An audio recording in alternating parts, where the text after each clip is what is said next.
All right, what's up, fellas? Tuesday afternoon edition, Wake Up Mintzy, drinking some Stella Blue, got our dude wipes out. The reason we're doing this is because the office will be closed Wednesday through Friday because we want to wish you and everyone a happy Thanksgiving. Enjoy being with your loved ones, friends, family, and there's some damn good football this weekend. And we wanted to do a show today because Tyler Moody and we want to get rivalry week picks and talk NFL with no Wednesday through Friday shows because we usually do Monday through Thursday. So we're going with the Thursday show today on Tuesday. Joined by Moody as always from Louisiana. What's up, Mr. Moody? How are you? What's good, brother? Can you hear me? Yeah, I can hear you, man. How are we doing today? I'm doing good, ready to do Thanksgiving. I'm excited for these Thursday games. I mean, Packers, Lions, Chiefs, Cowboys, Bengals, Ravens is actually really good too because the Ravens got a lot on the line. Joe Burrow returns. It's a really good NFL slate on Thursday. Yeah, no doubt about it. And then this is it for college football. Friday and Saturday, it's rivalry week. So much to talk about, and I'm going to get to all of it. College football playoff rankings come out again tonight. One thing I kind of expect, Ohio State and Indiana are going to stay 1-2. I expect Texas A&M to be 3 and Georgia to be 4. Ole Miss has been 5. I predict Oregon is going to jump Ole Miss after beating USC last week. Texas Tech might jump Ole Miss to 6. I feel like Ole Miss is going to fall and could fall to 7. I feel like the narrative with the Lane Kiffin drama is kind of hurting Ole Miss with point spreads and rankings. And Oregon, off a huge win against USC. They have one loss. So, I'm not saying that's a bad thing. But I think there's like a world where Ole Miss is headed towards 7. And if they beat Mississippi State Friday, they're going to stay at 7. I kind of think that's what's coming to the playoffs. But those rankings come out tonight. College basketball feast week also upon us. All kinds of college basketball tournaments everywhere. Maui, Vegas. Ole Miss is out in California tonight playing Iowa at 8:30 on CBS Sports Network. I'm going to stay up late and watch the Rebs tonight for that. But like you said, looking at this football week, we can honestly just go day by day. But before we get to that, I want to talk. I told myself this is Egg Bowl week. We're on to the Egg Bowl. That's all we're talking about. But the Lane stuff's just so nuts, man. I still don't know what's going to happen. No one does. I think Lane is not lying when he said he hadn't made his mind up. I've thought that the whole time. I do know that after the Egg Bowl, they're going to try to get a decision out of him before postseason and playoffs. We'll see how that works because, what's going to happen. Like, what if Lane just said, I'm going to coach the playoffs out and see what happens? Like, is Ole Miss going to be like, well, you're fired or suspended? They may have to. Or are they going to do that? Or are they going to let Lane coach at the playoffs? I don't know. Everything's in play here. It's one of the unprecedented situation in college football. Obviously LSU and Florida have huge offers out to them. The LSU one 7 years, $98 million. It's like impossible to predict. It certainly seems like there's so much smoke around it, but I know they're letting Lane coach the Egg Bowl, and they're going to try to figure out after. The Egg Bowl's Friday morning, 11 a.m. Ole Miss was a 9.5-point favorite when it opened. It's down to 7 off this Lane uncertainty, and man, I know a lot about this damn Egg Bowl because I've been around it forever. Look, the records don't mean shit in this game. These things are always. Ole Miss was like a 30-point favorite at home last year and was up 20-14 with 4 minutes left and scored late to win 27-14. This Mississippi State team this year is a hell of a lot better than the one last year, and they're at home. This thing's dicey. Mississippi State's run defense does suck, though. And so I think the whole key when you're looking at this Egg Bowl, State's path to victory, they got to jump Ole Miss early. On the road, catch them flat, catch them dealing with all this Lane uncertainty. State's got to get up 10 or 14 nothing early and get that crowd involved. Because even if this game's like a tie game or Ole Miss is up 3 at half, I think Ole Miss's running game with Kewan Lacey is going to run over them in the second half. And so I think it's all about if State's going to pull this thing off, they got to jump them early. I think that's literally the key to the whole game because State's run defense has been so freaking bad this year. Ahmad Hardy had 300 yards against them 2 weeks ago when Missouri had a freshman quarterback out there. I don't see how they can stop Lacey in the second half. I just don't see it. But rivalry games, you never freaking know. So we're going to find that out Friday morning at 11 a.m. Shout out to my Bocock Brothers cigars. Sent me a pack of Ole Miss cigars in the mail. I'm going to save one in case Ole Miss wins the Egg Bowl and locks up the playoff berth. Hope to smoke one after the game, but not necessarily counting on it happening because you just never know in these college football rivalry games. But Moody, a lot on the line, and you've been a sports fan forever. You ever seen anything like this Lane saga? This shit's crazy. No, this is really crazy, and like you said, they have to get something done before they get to the playoffs because you can't. Everybody wants something to get done before the playoffs. LSU, Florida, Ole Miss, everyone wants something done before then because if Ole Miss allows Lane to drag this out, of course there is always the possibility that Lane has already committed to Ole Miss and they're dragging it out to make things worse for LSU and Florida. That is the single best case scenario, I think, for Lane Kiffin and LSU. Um, but they have to get something done here. Ole Miss has to get something done. LSU and Florida they really have to wait. I mean, if they think they have a legitimate chance of getting Lane, then they have to wait. But Ole Miss is definitely in the best spot of the three, I would say. Yeah, I don't think this is a game to drag stuff out and hurt LSU and Florida because I don't think it's. It would be hilarious like if it was, though. Yeah, but I don't think it's that because the uncertainty's affecting Ole Miss's locker room and stuff. And it's like, you can't worry that much about teams you've already beat that aren't in the playoff. But you could have had a conversation with them like, hey, look, I'm not going anywhere. We're doing this to help the future. Like I think those are conversations that could be had legitimately. Look, I wouldn't put, you're right, with Lane, you can't put anything past. I honestly believe he still doesn't know. And I know that may sound naive. You're probably right. But I think he's changing his mind every day. And I think, he never thought like he'd have a day where he's been offered Florida job, LSU job. If you'd have told him that 3 or 4 years ago, he would have been like, of course I'm taking it. But the times have changed in college football in the NIL era. And, he's proved he can win at Ole Miss. They're on the doorstep of the playoffs for the first time ever. But it's just been so wild. And there's been so many twists and turns in this saga. But the dates that are key to know. January 2nd is the opening of the transfer portal. So on the Ole Miss end of it, if you allow Lane to coach in the playoffs, and like say you win December 20th your first game, and your second game's January 1st, and you lose and he leaves, like you're not even going to have a roster next year. Like the portal opens, you don't have a coach. Like you're literally like almost forfeiting your next year if you do that. So it's a tough. I mean, I don't envy Keith Carter. He's in a really tough spot. He's done an unbelievable job as Ole Miss athletic director, hiring Lane Kiffin and Chris Beard. I don't see how he could have done a better job the last few years. He's one of the best ADs in the country, but he's in a spot no person really wants to be in. But it's a first world problem, that's for sure. And when the Lane Kiffin Ole Miss era started, I thought 3 years. I mean, he's never been anywhere 6 years, so kind of on borrowed time. But my honest analysis of it the whole time is like after Ole Miss didn't make the playoffs last year when they had that loaded roster, I think Lane decided this would be the exit point if Ole Miss went like 8-4 this year. I really do. I think he thought, hey, this was our all-in year. We didn't make it. I can't win a title here, so I'm going to get out when I get the chance. And then this year, Trinidad Chambliss and Kejuan Lacey and this Ole Miss thing, this playoff run came out of the sky. I mean, I'm a pretty realistic fan, and I said 8-4 before the year with Austin Simmons being up and down and probably improving late in the year. And he gets hurt week 2, and you got a Division II national champ and Chambliss that comes in, and this dude's just hit lightning in a bottle. I mean, it's one of the craziest stories I've ever seen in college football.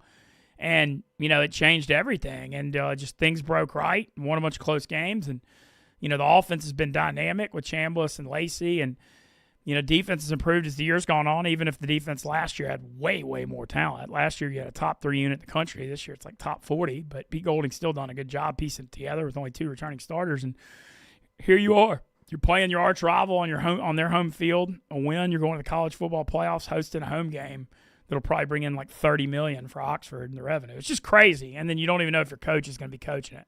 It's one of the wildest things I've ever been through, and it's just to follow as a sports fan. And the narrative. I mean, I think a lot of people at Ole Miss are talking. If Lane commits, does he burn bridges with all this uncertainty? And I don't think so. I mean, I know he's pissed a lot of people off, but I think if he commits and comes back and they make the playoffs, it's like, that's water under the bridge. I mean, you look at everything he's done for the school. Hell, enrollment's up 17% the last 5 years since he's been there. He's got a lot to do with that. But, it's a delicate situation. And if I told you I knew what was going to happen, I'd be freaking lying. And I'm very close to it. And I've been calling people following it behind the scenes for 4 or 5 weeks. And even with behind the scenes knowledge, I don't feel like I can't pick which way is Lane Kiffin's mind the wind's going to blow, So anyway, whole thing's nuts, but that's my current thoughts on it. Yeah, I personally am ready for Lane to make a decision, personally. I am too, because we've been dealing with it literally since Florida fired Napier in mid-October. All this stuff's been going on. And then, the fact that LSU's involved in it, absolutely crazy. Obviously, chat far away. We're going to make some gambling picks. All right, Moody, here's what we're going to do. We're gonna Okay. usually we do college and then pro. We're gonna go day by day here with the Love picks it. and stuff. Let's do it. Yeah, there is college football today. There's Maction, Bowling Green, and UMass playing right now. You got some Tuesday action. You've got Western Michigan, Eastern Michigan later tonight. Look, I'm not going to lie to y'all. I ain't been following Maction. I'm not about it. I can't give you good opinions. I know Western Michigan's coach took the UAB job already, but that's about all I know. All right, let's get to what's going to be an best NFL Thanksgiving matchups of my lifetime, Moody. Best we've ever had. Agreed. Can't No, freaking wait. it's absolutely incredible. There's just so much on the line, especially, I mean, pretty much every team outside of the Bengals playing for their playoff lives or at least playoff placement. It's a huge slate on Thursday. Starts with Packers Lions. What do you think about that one? All right, let's start with it. Green Bay, 2.5-point underdog at Detroit, over under 48.5. Green Bay defense. Remember the week 1 matchup. Green Bay 24, Detroit 6. Goff couldn't do anything because Green Bay's pass rush just dominated. And you look at Detroit this year. The one thing about them, obviously, we all know Ben Johnson's gone. Offense is still putting up good numbers, but the offensive line play has regressed. They lost some guys. You saw it last week when they had Goff under heat. And that's my concern in this matchup because you've talked about it all year, how much you respect that Green Bay defense. You look what they did to him in week 1. Like at first I was thinking, Detroit should win this at home. But when I see this point spread on DraftKings, our friends, Detroit a 2.5-point favorite, them not making Detroit 3 at home, I think Vegas likes the Packers here. I kind of like the Packers here as well. It's just the Packers, I think, are the one team that can one of the teams that can shut down Jahmyr Gibbs potentially, and he means so much to what this Lions team does. Gibbs and St. Brown are really the engines of this entire offense. But on the other side of that, I do not trust the Packers offense. So I trust the Packers defense a ton. I don't trust the offense at all. I actually like under 48.5 in this game. I know Lions games tend to get high scoring. They're at home in the Dome. But I lean under 48.5 because I just really do not trust Jordan Love right now. But I trust that Packers defense a lot. So I like the under more than I like anything else in this game. You know what? I actually agree with you on this point. I'll tell you another point about this game that maybe isn't getting discussed. How much these two offenses miss Tucker Kraft and Laporta. Because both those guys are so important.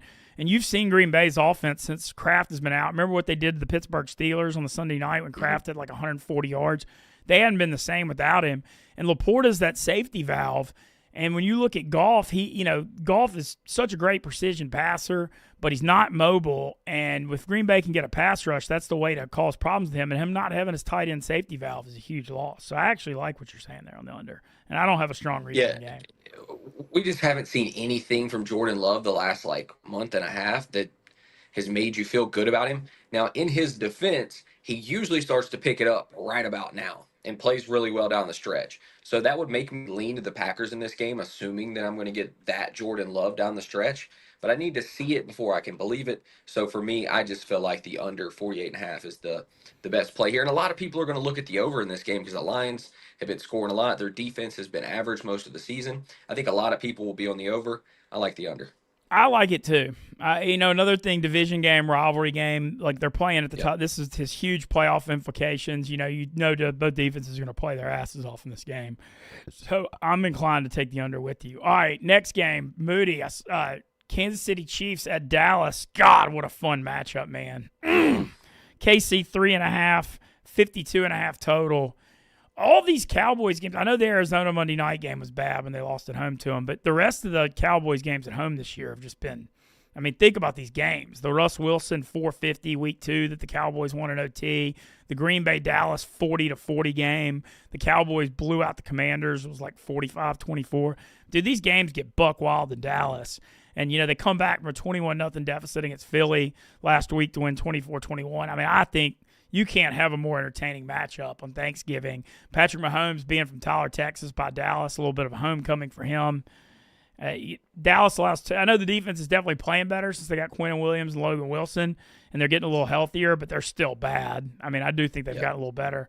I think Mahomes is going to chunk it in this game, and Dallas's offense, George Pickens has just been super elite. We've seen CeeDee Lamb kind of struggling, dropping balls lately. And Javonte Williams in that running game has been very, very good. Ferguson, good tight end. I'm inclined to – I know I just keep taking these overs there. I know 52.5 is high, but I still think I'm taking it. I like the Kansas City side in this game. Look, I know I'm wearing the Cowboys gear right now. I don't trust the Cowboys. That was a great win last week against Philly. Dallas is still so far outside looking in that they have to put up their best effort of the season. Maybe they will. But every time that I've thought they needed to put up their best effort, they've not really answered. So I'm on Kansas City here, -3. Um, that Chiefs defense is so good. Same story with the Packers, right? I trust their defenses so much, and I really believe in them. And of course, when you have Mahomes going up against a bad Cowboys defense, I just think it's a perfect recipe for Kansas City to potentially blow the Cowboys out at home on Thanksgiving. One thing Kansas City does not do is give up rushing yards. So take Javonte Williams out, put the entire game on Dak, Pickens, and CD. And I don't know if Dak can do enough in this game to outscore Patrick Mahomes against the Cowboys defense. So, yeah, I really like Kansas City here. They're my favorite play on Thursday. I'll tell you this. I kind of got a feeling we're due for Mahomes to come out and put on a show here. I think this is the spot for it. Thanksgiving primetime game on the turf in Jerry World. You know, I kind of got that feeling. I mean, I kind of, you and I both liked them last week. They won. They didn't cover. But I watched that game last week, and, man, they kind of dominated, and they just kept settling for field goals in the red zone. They were down 14-9 at half because they couldn't put it in the end zone. They shut Jonathan Taylor down second half. Yep. I felt like the final score, even though they won an OT, like they kind of dominated and they just couldn't score touchdowns in the red zone. So I don't know. I like KC here too. I think I could see them scoring like 41 points in this game too. Yeah, Kansas City did dominate that game. If Patrick Mahomes had not thrown that interception early and put Indianapolis on the doorstep for an easy touchdown, I think the Chiefs had the recipe to blow them out in that game. They shut down Jonathan Taylor, and Daniel Jones did nada in the second half. I'm not saying it's the exact same game because I think the Cowboys' offense is better than Indianapolis. I think Dak is better than Daniel Jones, I should say. But the Cowboys' defense is worse. So I like Kansas City here. Again, I've been beating the Kansas City drum, saying they're not done. They're going to be there in the playoffs. This is the kind of game they must win if they want to be there in the playoffs. I think they do. And I really do think there's a potential recipe for a blowout here. We've seen Dallas let some games slip away earlier in the season. This feels like a potential spot for that as well. So I like Kansas City -3. I actually think 52.5 is a really good number. I could see this being like a 31-21 type game. Okay. Yeah, I mean, I could see that too. That's possible. But I like KC too. I'm going to take the over. I think I may parlay KC. I might do the old alternate thing where you go KC to 6.5, thinking they might blow them out with the over. Yeah, I like that. I think that makes a lot of sense. Yeah. It's hard to gauge the snap count at receiver for KC right now because obviously you got Rice, you got Worthy, you got Hollywood Brown, and I feel like Thornton could catch a bomb or two here. I think there's a chance they may chunk. One thing to pay attention to, Rashee Rice did tweak his hamstring. Ended up finishing the game. He's going to sit a little bit of practice this week. He's going to play. The question is, will he fully be 100%? I don't know. It's a short turnaround, very short turnaround. So it's something to pay attention to.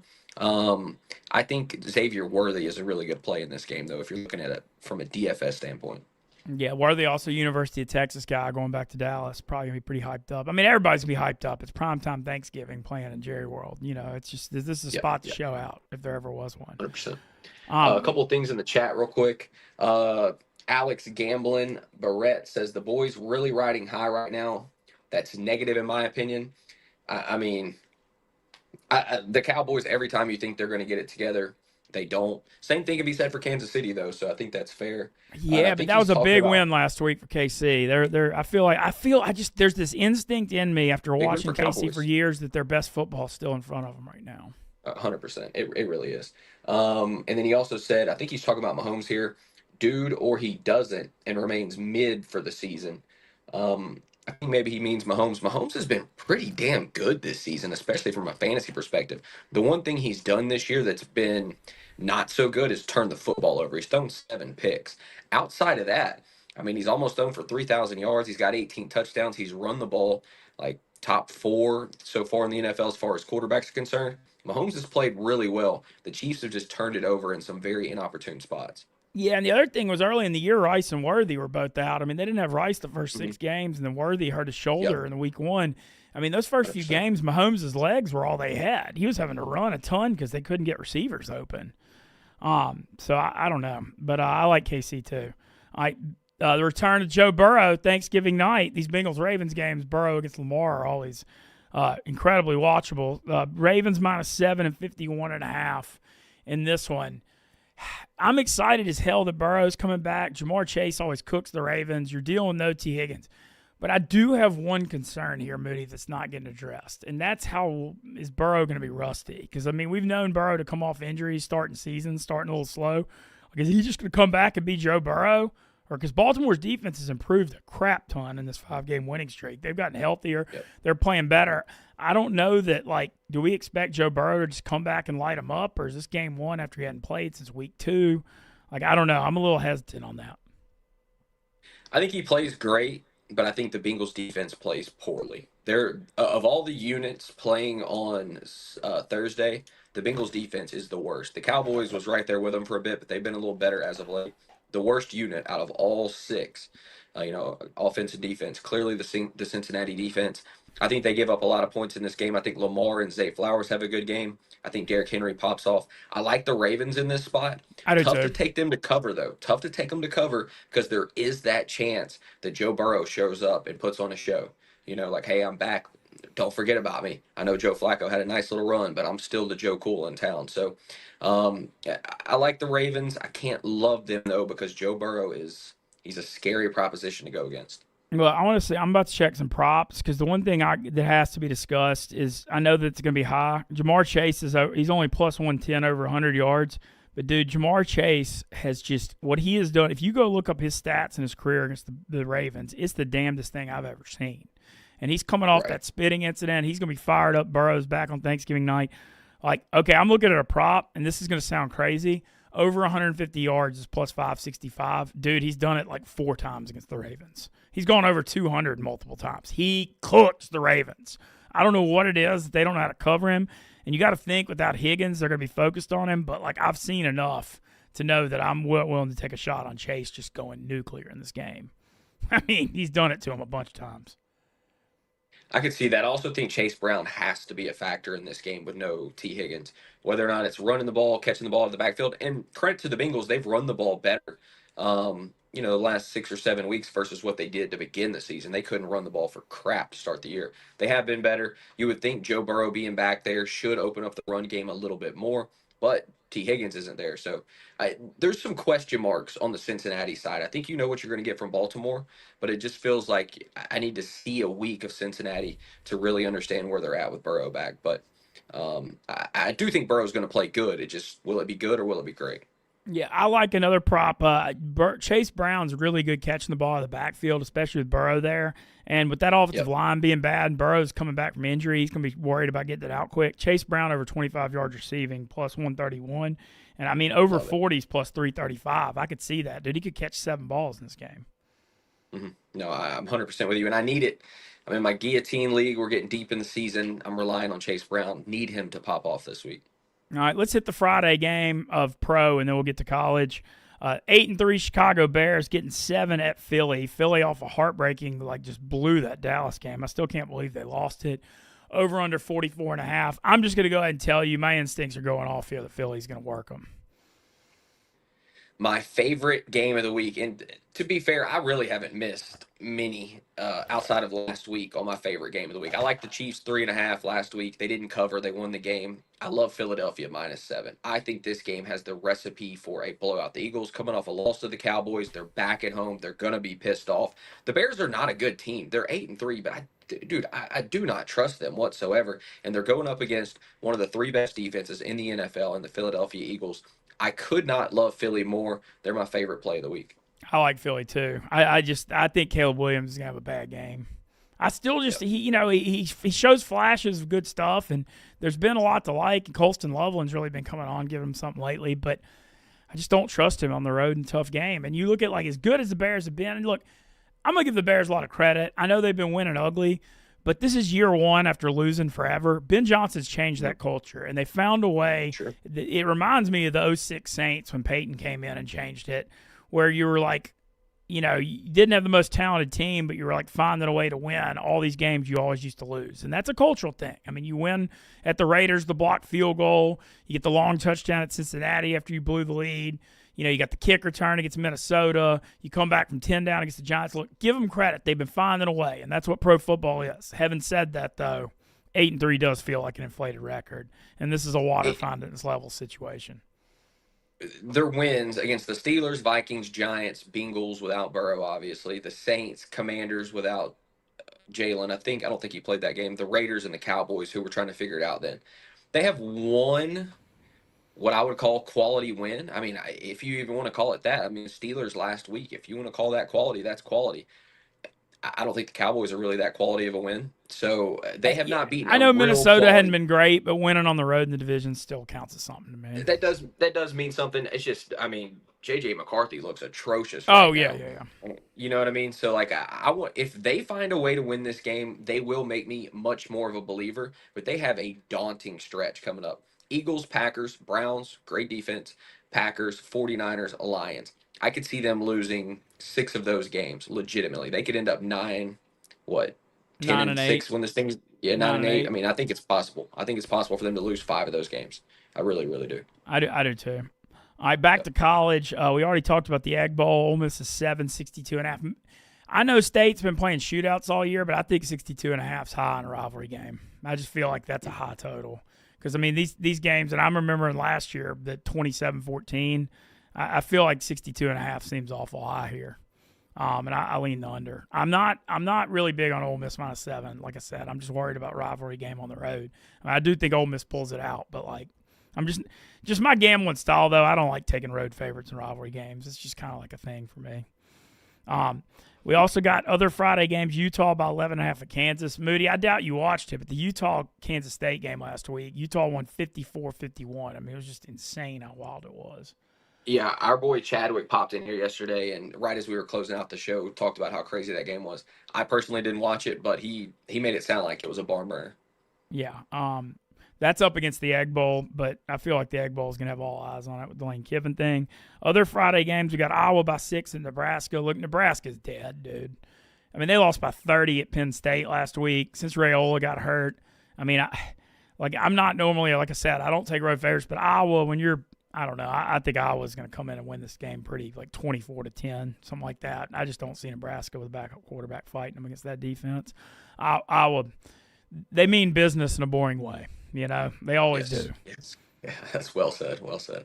2:30 Friday afternoon rivalry game, Georgia Tech. This game's actually in the Mercedes-Benz Dome.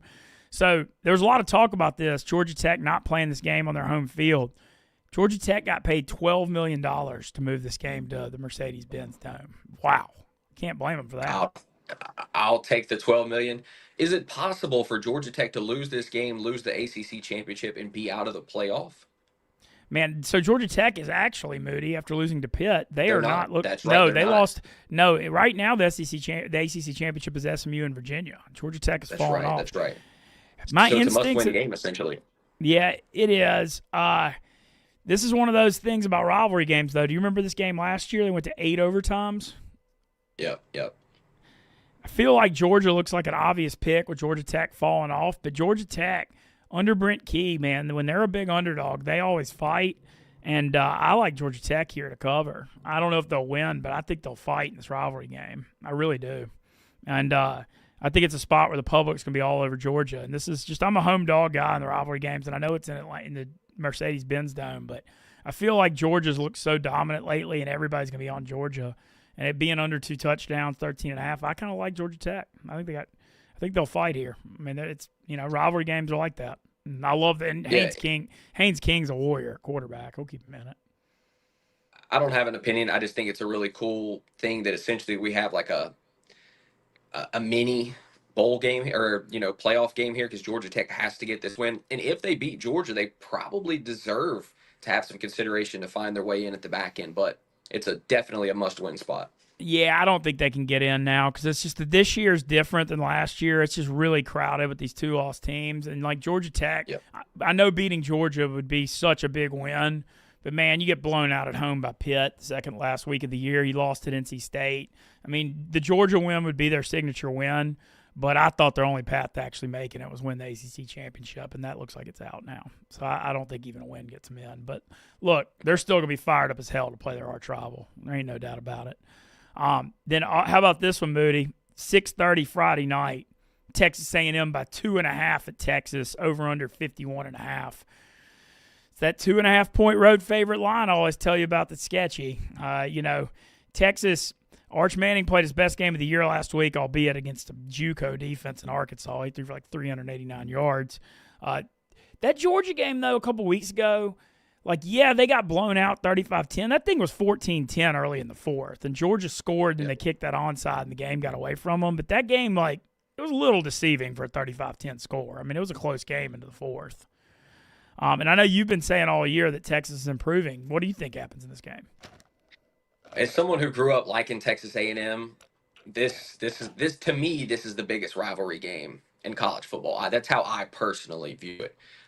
Texas would love nothing more than to pick up a win over A&M, ruin their undefeated season. Obviously, it's not going to knock them out of the playoff contention or anything like that, but it would mean a ton to them to get this win. A&M favored by 2.5. I've seen some things from A&M this year that make me feel like they're not the third best team in the country, though. I could see Texas pulling an upset here. I really could. Yeah. I kind of lean Texas as a home dog here in the rivalry game. I also think I could see under 51.5 here. Last year, 17-7 Texas final. I know Arch has looked a little better the last few weeks, but I just don't think Arkansas plays any defense, so I'm not willing to judge that because their defense has been one of the worst in the country. A&M is going to be tight, nerves in this game. I think it's going to be a close game, so I'm kind of leaning under here. I can see it for sure. Indiana, Purdue's Friday night. Indiana's fair by 28.5. They'll kill them. Arizona by 2.5 at Arizona State. Sam Leavitt, their quarterback, out for the year for Arizona State. Arizona's pretty good, actually. I don't have a strong read here. I think I'd lean the home dog, if anybody. All right, let's get to Saturday. The game, Moody. So much on the line.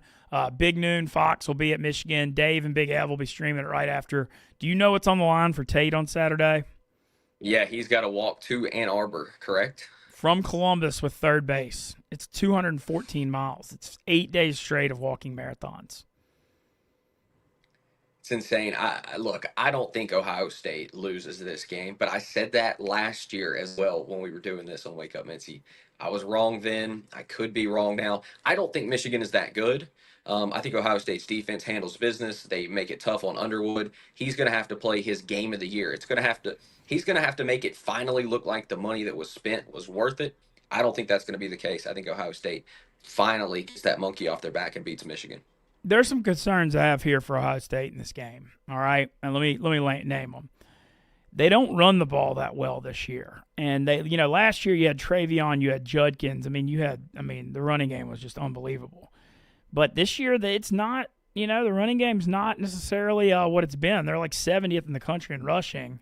I think Julian Sand's been unbelievable. I'm looking at the weather report. We've got a high of 30, low of 26 in Ann Arbor with a 61% chance of snow. That's a great equalizer for Michigan in this game. They need it to be Sand, slowing down Ohio State's speed advantage and make Sand throw in this bad weather. And on the Michigan side, the one thing on their offense isn't good. They do have a good running game. They haven't run Bryce Underwood enough this year. You got to run him in this game. He's got to run it 15 times even. This is it. And I think it's a spot where Ohio State, wins close game, but I kind of lean Michigan plus 10 here with all these factors. Rivalry game, home dog. I just think this is set up with this weather that if this was on a neutral field playing in some dome, I think Ohio State with Sand and Jeremiah Smith and Carnell Tate would wipe them out. But snowing, 25 degrees, I don't know, man. Feels like a sluggish game over under only 44.5. I'm a little worried about it for Ohio State. I think they pull it out, but I would lean the Michigan plus 10 here in this game. I really would. I just personally haven't seen anything from Michigan this year to make you excited about them, but they get up for this game. They're at home, so they have a chance here. But I like Ohio State. Alex said, "Fuck Tate, go Michigan." So we know where he stands. Yeah, over-under's 44.5. I actually would lean under with this weather in this game, too. I just don't think this is going to slow Ohio State down a little bit. I really think it will. Yeah, it's fair. Miami, Florida at Pittsburgh. Miami by 7, 11 a.m. This is a dicey one, too. I know Pitt got murdered by Notre Dame, but I always just like this time of year, man, those South Florida teams don't like playing up there. I'm looking up the Pittsburgh weather report as we speak. 35 degrees. That's not good for Miami playing up there. I kind of lean Pittsburgh plus 7. I think this is another game that comes down to the wire. Pittsburgh's got a good freshman quarterback. I know they got blown out by Notre Dame, as I said, but they've looked good other than that. They won at Florida State. You know, we saw them played great at Georgia Tech, blew them out last week on the road. I think it's a spot that this is going to be a close game, and give me Pittsburgh plus 7. I don't think those South Florida boys like that 35-degree weather at all. No, I don't blame them. These Louisiana boys don't like it either. Clemson, South Carolina, man, you would have thought this would have been a huge game preseason. Clemson was number 3, and South Carolina was like number 9 to start the year. Clemson's plus 3. I don't have an opinion on the line. I like under 46.5. I think this is a defensive game. You know, South Carolina's offense has been struggling all year. Both these teams are gonna play hard as hell in a rivalry game. I like this under. It's fair. Other games, Kentucky plus 3 at Louisville. I got no freaking idea. Louisville's fallen off a cliff the last few weeks. They were in line to win the ACC, and they lose at home to Cal. They lose to Clemson, and then they got blown out at SMU last week. It's really gone the wrong way. Kentucky was playing better. You know, blew out Florida, won at Auburn. But then last week, Diego Pavia 489 yards and 5 touchdowns, just killed them. Shout out Diego Pavia's mom, by the way. And shout out Diego Pavia for Heisman. The biggest crime I've ever seen is the fact he's 4th right now. You got Vandy at 9-2. He leads the country with almost 3,500 total yards. Dude's got 1,400 yards and 14 touchdowns his last 3 games, buddy. And you're telling me he's not the Heisman winner? Could he do enough against Tennessee on the road to win the Heisman? Let's say Ohio State gets beat. Could he do enough? You need a lot of stuff to happen, all right? Because right now the Heisman odds, Fernando Mendoza is the favorite at minus 125, Sayans plus 380, and then you got Jeremiah Love at Notre Dame's got a shot at 5-1, and Pavia 6-1. Love's probably going to – they got Stanford left. He's going to cook them. And so for Pavia to win, you need Michigan to beat Ohio State, and then you need Mendoza to fall on his face in the Big Ten championship game, and you need Pavia to cook Tennessee and win. And then you maybe have a shot. But the problem is with Jeremiah Love win it then, and Love's the best running back in the country. Or I'm not totally hating on him; he's unbelievable. But come on, man, you get Vandy to 10-2. They hadn't won 9 games since 1915. You take Diego Pavia off this team, they're 4-7. Nobody's more valuable to their team than him. Nobody. If it was an MVP, there's no. I literally think they're 4-7 or 5-6 without him, and they're 9-2. And you look at the last 3 weeks, 365 and 4 TDs at Texas. He threw for 387 and ran for 112 against Auburn, and then last week he threw for 489 against Kentucky. I don't know, and I got into it. I'm going off about this. You've been seeing me. I've been going nuts about Twitter about this. I tweeted out Pavia was 18 for 22 for 279 in the first half against Kentucky, and I said Heisman. And Megan Making Money says, I'm a girl, and even I know this is ridiculous. What football are you watching? If Diego Pavia has 1,400 yards and 14 touchdowns against Kentucky, Auburn, and Texas, the Vanderbilt Commodores are 9-2. They've never done this in 110 freaking years. What are you people watching? You're telling me that's not – if they win at Tennessee – and he gets them into the playoff, they could win that and still not get in maybe with how logjam he is. You go 10-2 at Vandy. You win at Tennessee, and you lead the country in offense. Dude, that's the Heisman winner. I don't even – it pisses me off. It's a crime. You're going to hear no arguments from me. You also are holding a Diego Pavia Heisman ticket. That is very true. It's like Big Cat's got a big Jeremiah Love one, and he's been going hard for Love. But, yeah, I got Pavia 60-1 to win the Heisman. I got him 60-1. Julian saying. I actually think Mendoza the least, deserving of those 4. And Mendoza, the thing, Indiana's undefeated. They went 11-1 last year, and their 2 big games, Mendoza threw for 220 with a touchdown and 2 picks at Penn State, but he had his Heisman moment on that last drive. And then at Oregon, he threw the big pick 6 that kept Oregon in the game. They ended up winning. But, dude, they played 2 games all season. I don't know. I get real mad about it. I think it's bullshit. I think it's absolute. I think it's like a crime. That's my thoughts. rolling down the Saturday board, BYU should kill UCF. I think we're headed for Texas Tech BYU Big 12 championship rematch there. Not comment on every game, but I'm going to comment on the ones that matter. Let's see. Oregon at Washington. Oregon's a 7-point favorite, 51.5. This one's a little more dicey than you think. I mean, there's a lot of rumors Jed Fish isn't happy and his family doesn't like Seattle and he's on the way out, so that's a little bit of a factor. And, dude, Oregon's playing some great football. Dante Moore, early on in the year, they kind of struggled on offense against Indiana and Penn State, but, man, he's come on really strong. He could be a top 15 pick in the draft. Oregon feels like they're playing their best football, but these Oregon-Washington games, this is kind of a rivalry and tough. So, I mean, I'm probably staying away from it, but, I think Oregon will pull it out, but – I'm watching. I'm home dog or nothing. That's my theory on that. Yeah. This is kind of a rivalry game. This is a big one up there. Like this means everything to Oregon and Washington. So Washington will show up and put up a fight in this game. I just think Oregon is too talented, and they still have a good coach, man. Dan Lanning's a monster. I think the boys in green will be ready to go in this one. Yeah, look out for Will Stein, their offensive coordinator, to come up for some big jobs or some kind of jobs this year. He's done an awesome job at Oregon. The way he developed, had great year with Bo Nix, doing well with Dante Moore. He came from UT San Antonio to Oregon, but like coming out of Dan Lanning's program, he certainly learned how to run a great program. And he's a guy I would look at, head coaching job, even if I was a Power 4 school. I think he's a rising star, and I think he's a guy that you got to really keep your eye on. LSU plus 10 at Oklahoma. You don't see over-unders of 36.5 outside of Army, Navy, and college football, Moody. But LSU hadn't scored 27 points in a game yet this year. The offensive effort against Western Kentucky, they won 13-10 last week. I mean, I don't see how they're going to be able to score against Oklahoma, man. I just don't see how. Van Buren, Nussmeier's out. Their offensive line sucks.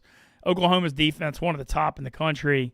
LSU's defense will play hard, though, so I see why the over-under is low at 36.5. I still like under. That's crazy with it being that low.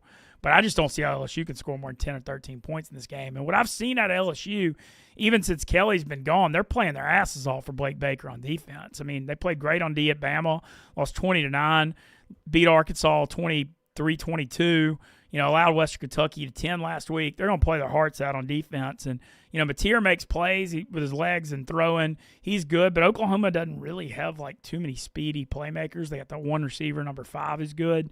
But I kind of like the under here, even at 36.5. I just think this is going to be an ugly one. I said a couple weeks ago I thought LSU should give the keys to Van Buren to see what they have down the stretch. It didn't look much better with Van Buren. So, I don't know, man. I think I wouldn't be surprised if LSU gave up and just got blown out in this game. Dude, their offensive line just sucks, man. I mean, it's tough, man. Terrible. Your O-line's terrible. All right, Vandy plus 2.5 at Tennessee. How about this over-under, Moody? 65.5. This one's going to get buck wild in Neyland. Man, I want to see Vandy do it, but I ain't taking them plus 2.5. Tennessee Vandy's defense, I don't think could stop them. And Pavia, he goes and wins this game, he's going to score 38. You're going to score 38 plus if you're going to win this game. He goes and does that. He's the Heisman winner, but I kind of lean Tennessee to get this done, to be honest. Yeah, it's going to be a shootout. That's all I know. It's going to be fun to watch. Missouri 2.5 at Arkansas. I don't give a damn about this game at all, and that's what I got. Missouri will probably pull it out, but who knows. One thing, Drinkwitz is up for so many jobs, though. You got to wonder how that's affecting Missouri down the stretch. Other games, as I continue scrolling through. Man, what a Saturday. Florida State plus 1.5 at Florida. Remember when this game meant a lot? It means nothing. This game means absolutely nothing. Kind of think Florida State might win, actually. They're pretty terrible. Curry LSU said, can we get some Lane talk? Mintz talked for 15 minutes to start the show about Lane. So if you want to go back and get that. What's up? Tell me. Liam. Liam just ducked in here. I wanted him to come on and talk. He said something, and then he walked out. The Lane talk. The Lane talk. I'll touch on it again. I think that he hadn't made his mind up, and that's what I truly believe. And he's going to coach the Egg Bowl, and they're going to – I think Ole Miss is going to try to force a decision out of him one way or the other after the Egg Bowl. I don't think he'd coach playoffs if he doesn't commit to a re-signing extension. And That's my current read on it. I know LSU's the favorite over Florida. I mean, if I had to bet money right now on it, I think he's about 60 to 65% to go to LSU and about 35 to stay at Ole Miss. I'd say 60. How about we'll say this? 55 to 60% LSU, 30 to 35 Ole Miss, 10% Florida. That's what I'd give Lane right now. So I think he's going to LSU. Is my current take. Those numbers have changed drastically for you, by the way, because it was like 70% he was sticking at Ole Miss a couple weeks ago. It was. But this LSU thing, I mean, I that's why I'm currently leaning. But I don't think it's over till it's over, man. I really don't. But that's my current thought on it. But the Ole Miss thing, what's going to be interesting, though, is I touched on this earlier, but since he brought it up in chat, I'll re-bring it up. What do you do here if you're Keith Carter, if you're the Ole Miss AD, and when you sit down with Lane, say, hey, you re-sign her or not, and Lane just says, I want to coach the playoffs, and wait till after that to make a decision?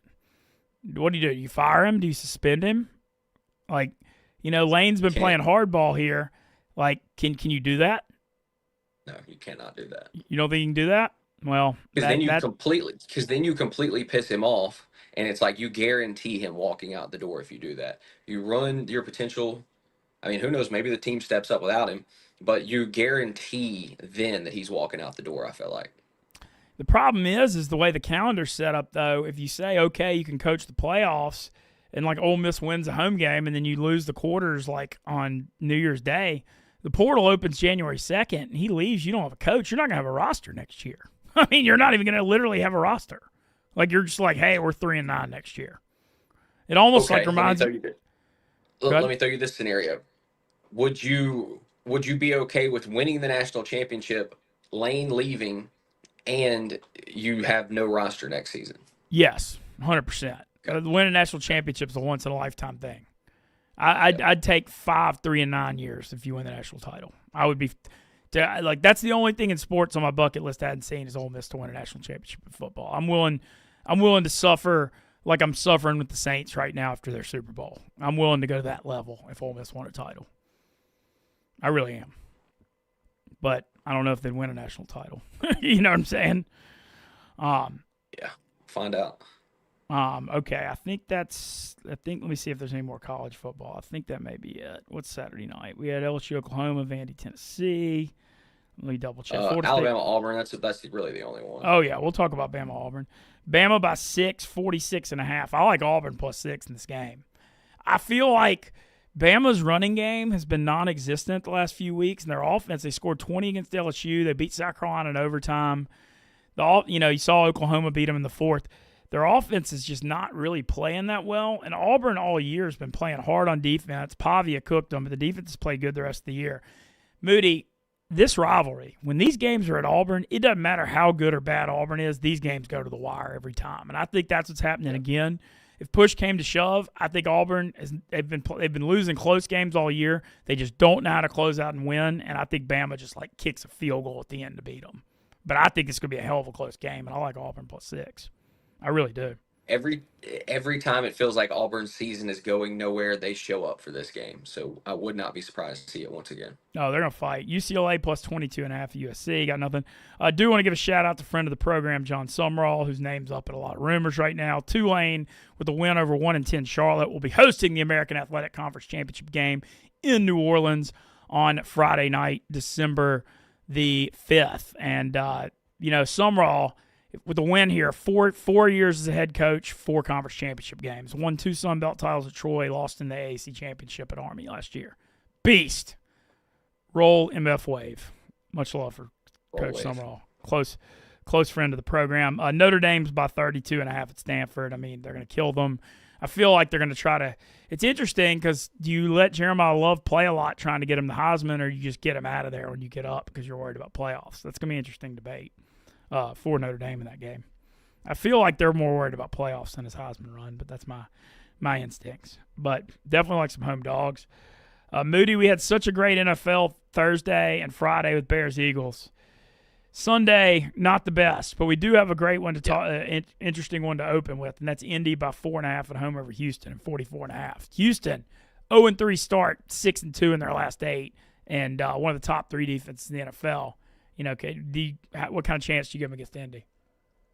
I give them a good chance. Again, I know Indy's 6-0 at home. They're 8-3 overall. I'm still not the biggest Colts believer. I just am not. And this Texans defense is tremendous. I like under 44.5 more than I like anything else in this game. I think the Texans will do exactly what Kansas City did last week. Put the whole game on Jonathan Taylor, make Daniel Jones throw the ball. That's a tough task against this defense. I kind of lean to the Texans plus 4.5 in this spot, but I like under 44.5 more than anything. I like Houston and under. I think this is like a division game. It's coming down to the wire, and I love this Houston defense this year, man. I freaking love them with Will Anderson and Daniil Hunter and Stingley. They're so well coached. They hit you. They punch you in the mouth. I think they'll stay in the game. I really do. Getting four. They just have the key to beating the Colts. Do not let Jonathan Taylor go crazy on you. If you can do that, you can beat them. Because Daniel Jones, even though he's played vastly better this season than the last couple, he can still lose them a game easily. So you just got to make sure Jonathan Taylor doesn't beat you, and the Colts are beatable. Jacksonville by 6.5 at Tennessee, 42.5. I can't figure out. I still don't know that I trust Jacksonville. I mean, I know they're winning, but I don't have an opinion here.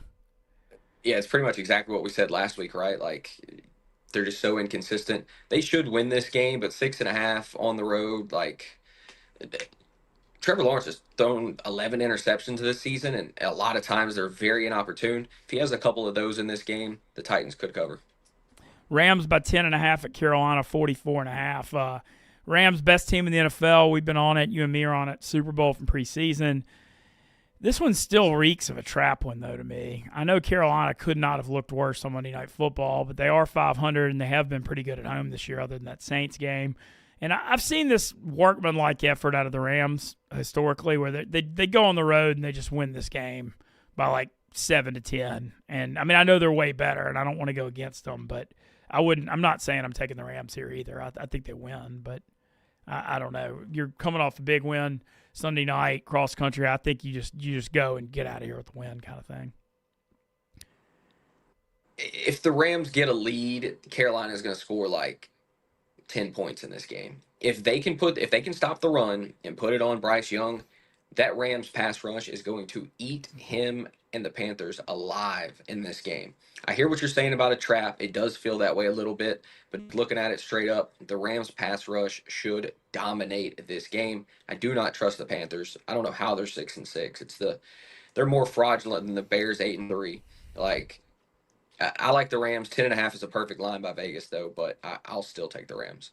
Niners at Cleveland. San Francisco by 4.5, 37.5. I got a strong opinion on this game. What you got? Let me hear yours Under first. 37.5, big. It's going to be bad. Cleveland cold. Purdy looking inconsistent. Niners offense did not play well the other night. We know anything about the Cleveland Browns, dude. They are ferocious on defense. Garrett with 17 sacks. Shador, Cleveland's going to try to run it, stay in it. I just think this is an ugly game. I mean, I think it's going to be like a 16-10 kind of deal. Yeah, I tend to agree with you. This doesn't feel like a game that I'm gonna be wagering on Sunday, but I hear you on the under. I just for me, I'm just gonna watch and see how Shadur looks. He made a couple good throws. He made a couple awful throws. The 49ers are the more complete team, no doubt about it. But Myles Garrett is a game wrecker. That Browns defense is great. I could easily see this going under. Saints plus 6 at Miami. I'm so disgusted after that Falcons effort. I mean, I think Miami's been playing a little better lately too. I'm just so disgusted. I mean, I like Miami. I'm just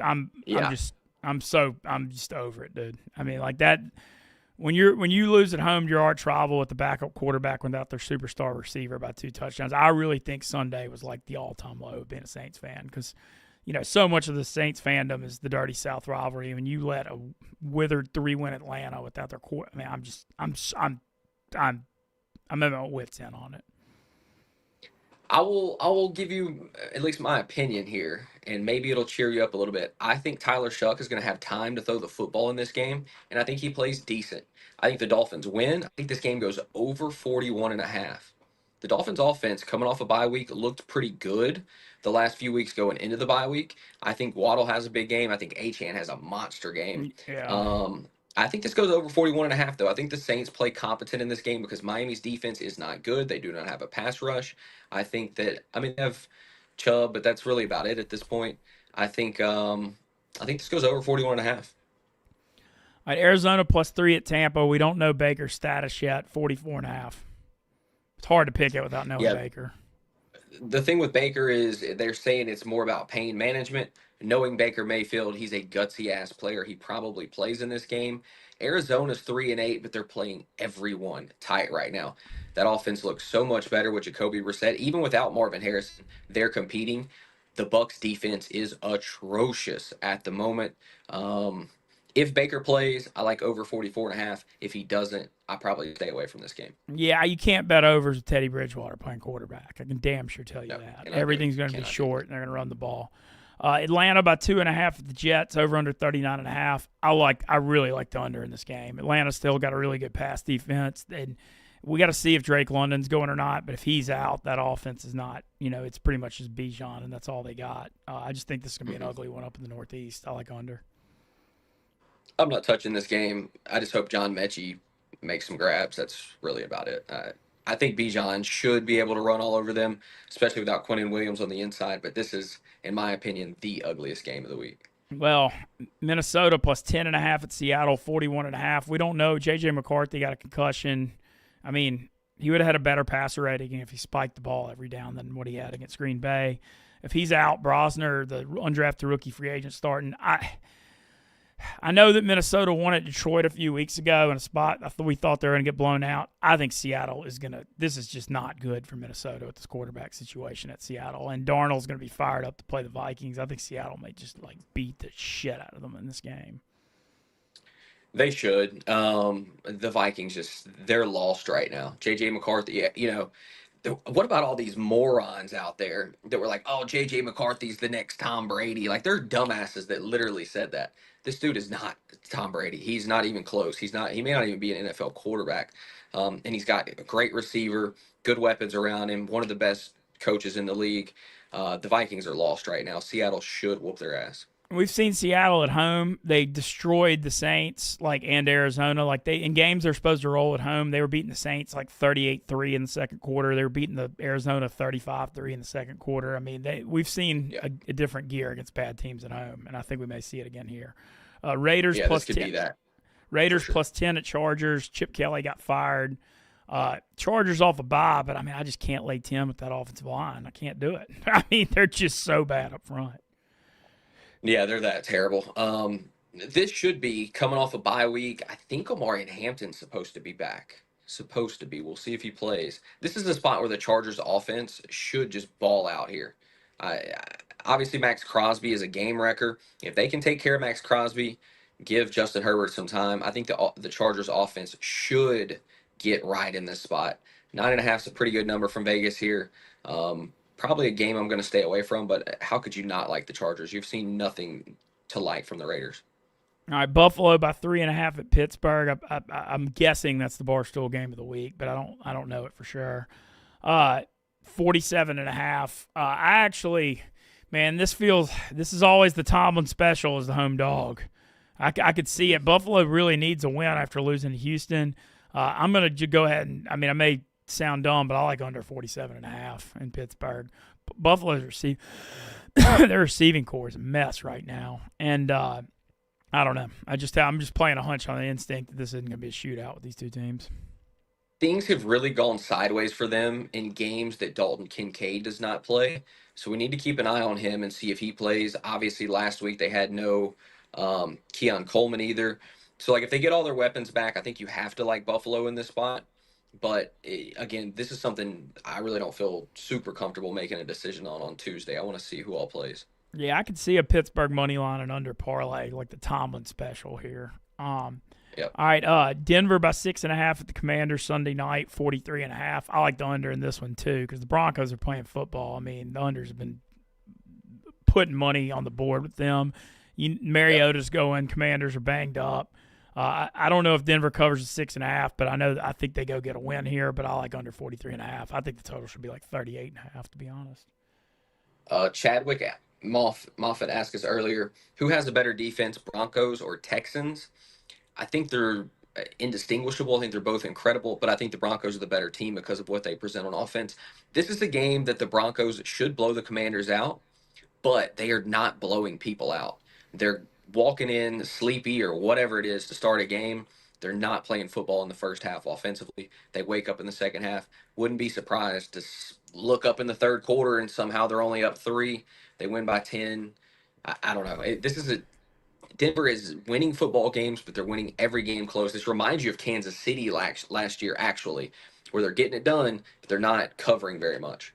Yeah, we should have been betting first half unders on Denver all year. I mean, like Yeah, I want to look up yeah, their first half offensive stats. They went off against the Cowboys, but other than that, they've just been horrible. yeah. Who did? Horrible in the first half. I mean, that Raiders 10-7 game a couple weeks ago. Jesus. But I like the under. And then finally Monday night, we got the New York Giants +7 at New England, 46.5. Jackson Dart should be back. I mean, the Giants continue to fight every week. They should have. I mean, you really should have won that game against Detroit, and they went for that. They could have kicked the field goal to up 6, and they went for the touchdown and let Detroit score, and then Gibbs busted the run in overtime. God, I don't have a read here. I know that's a weak thing, but I just the Giants have been covering as an underdog all year and fighting, and Dart will fight on Monday night. I just don't know that they can win. Yeah, I think the issue here is that the Giants defense sucks. I would actually look at Travion Henderson in this game as a prop play more than anything. It feels like that even though Ramondre Stevenson came back last week, Travion Henderson led the backfield in carries. We've seen what he can do when he gets a seam. He's got that Jahmyr Gibbs type talent. I think he has not a 220-yard rushing game and however many touchdowns, but I think he can go for 120 plus and a couple scores in this game. So I'm looking at Travion Henderson as a prop in this game. Outside of that, it really doesn't intrigue me that much. The Patriots should win. How about the schedule New England's playing? Every week it's somebody terrible. I mean, I give them credit for winning at Buffalo, and they won at Tampa, which was a big win. But, like, dude, it's like Bengals and Giant. I mean, it's just every week they're Jets. I mean, it's just like they've got the wiffle ball schedule, man. I mean, you got to give them credit. They're winning. Them and the Colts, man. The Colts, and the Bears are the 3 most fraudulent teams in the NFL. There's just no question about it.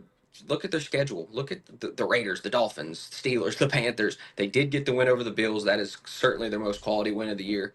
Falcons, Bucks, who've been playing terrible lately. The Jets, the Bengals. Like, these are not quality wins. They have one legitimate quality win this entire season. I cannot trust them. I do think that they should beat the Giants and add another terrible team to their list of wins. All right, before we get out of here, Moody, favorite Thanksgiving dish and the one you like the least? Favorite Thanksgiving dish? I mean, it's always macaroni and cheese for me. So how about broccoli and cheese casserole, actually, since we're that's a going good one. just like Thanksgiving. Broccoli and cheese. I'm a big cheese fan. Broccoli and cheese casserole, most certainly my favorite. And then this may be sacrilegious for Thanksgiving. I hate cranberry sauce. Okay. Hate No, it. that's not sacrilege. A lot of people don't like it. I like it. Yeah, but don't like well, mine's is going to be real sacrilegious. People are going to really believe this is my take. I think macaroni and cheese is the most overrated dish in the world. And I know people are going to say that's crazy and sacrilege, but I'm just not a mac and cheese guy. I don't think it's that good. And it's real heavy, and I know people are going to say it's a crazy take. Oh my! You know what's crazy? We think so alike, which again, probably not the best thing for either of us. But we think so alike. I cannot believe I just heard that out of your mouth. I don't like pumpkin pie either, or pecan pie. I don't like either one of them. But I do like. Not a big pie person either. I like spinach Madeline or cream spinach. I like doing the turkey with the stuffing, the cranberry sauce, and like a little gravy. Like you mash it all up together. Just the combo works great. I like that. I like that combo. Because you got the thing with Thanksgiving turkey. You gotta.